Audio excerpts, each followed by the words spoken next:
ए जानगे मोरा बहुत फुटावा स्टेटस में लगा के मिसिउली खदी होके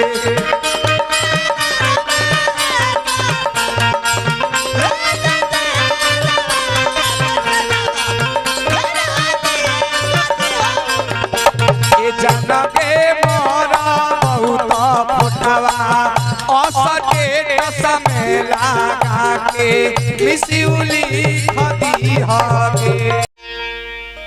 देखिए भैया एगो लड़की में बेपनाह मोहब्बत भइल बा। लड़किया के शादी कहीं और होता, लड़कवा के पता नहीं के चलत। एक दिन के बात था कि लड़कवा लड़किया से बाजार को भेटाइल दिया। लड़कवा देखलस त कहलस कि अरे खुशबू अरे फूलमतिया ये बतावा कि तू शादी करता रू, अब बतावा कि हम तहरा बिना कैसे रह रे। ये बतावा कि हम तारा खातिर का ना कइनी का कइले ए ब्यास। अरे तहरा चलते हमार बाबूजी एगो पाड़ा रखले रहले, वो बेच के तारा हाथ के काड़ा कीन दहनी। हां वो पाड़ा पड़ुआ रहे बैठल तब से उठल ना। हां तू जा तरु आज हमरा के भुला के। लड़का कहता ए भैया जा तू तो जा जो रे जो, लेकिन हई सुन ला का हो कहता लड़का का कहता कि देबऊ दहे जवा तोरा करे जवा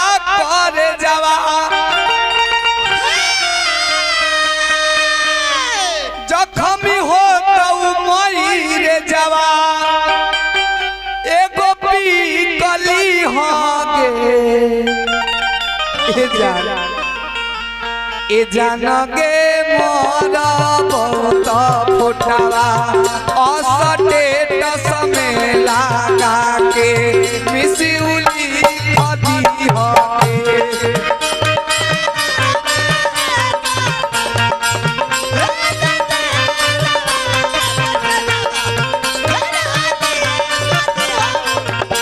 ए जानगे मोरा बहुत फुटावा स्टेटस में लगा के मिसिउली खदी होके।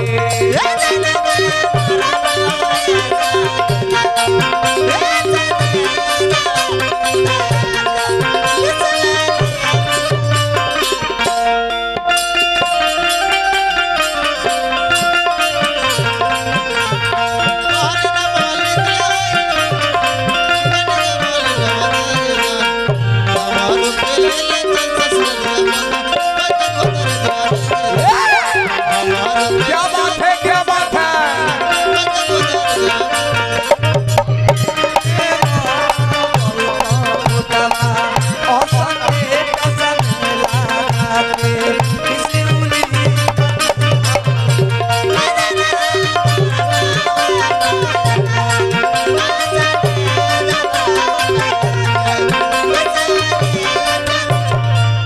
लड़का कहता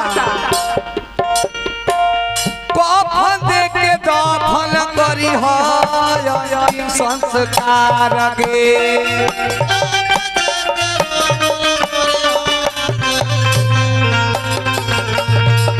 मरब तो फोटोआ पर चढ़ाई दी हो हार गे।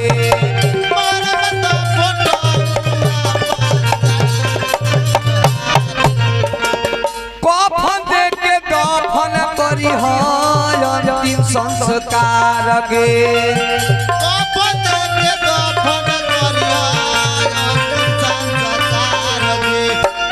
मरब तो फोटोआ पर चढ़ाई दी हो हार गे।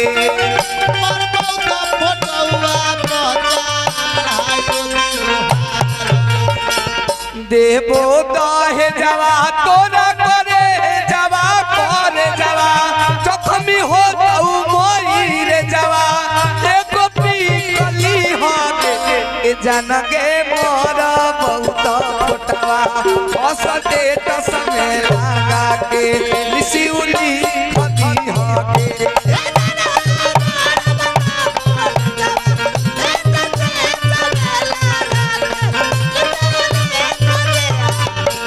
जानगे मोरा बहुत फोटवा असटेटस में लगा के मिसिउली खदी हके जय हो जय हो